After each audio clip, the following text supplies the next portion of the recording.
vodilni v Silicijevi dolini pošiljajo svoje otroke v odklopljene šole, kjer pišejo po tabli s kredo, pišejo v zvezke, brez digitalnih vmesnikov, že vejo zakaj. Pri kateri starosti po vaši strokovni presoji je okej, da damo otroku v roke pameten telefon? Okej je takrat, ko je človek dovolj zrel, in tudi ni okej ga mogoče dati vsem odraslim, mimogrede. Naj bo ta meja 14 let, če je seveda otrok dovolj zrel za to. In 16 let za omrežja. Danes so otroci, ki starši doma furajo brez zaslonske družine, so čudni. Kaj je za otroka hujše? Da se sooči s tem, da je malo na nek način izobčen, čuden, ali to, da dobi, tako kot vsi ostali, telefon v roke in ima posledice, niti še ne vemo, kakšne bodo.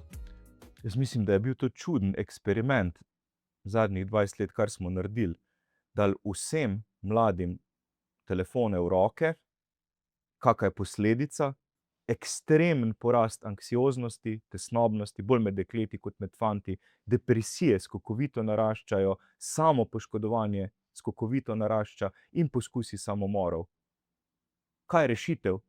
Narediti obrat k temu, da bodo mladi vedeli, če niso nenehno nadzorovani, jim starši zaupajo, in tisti v razredu, ki nimajo telefona, so večji, včasih smo rekli šefi, carji, zdaj se reče sigma bojda, ne. In jaz mislim, da jim moramo to dati občutek, da ker nečesa nimajo, imajo bistveno več, imajo to, čemur se reče svoboda.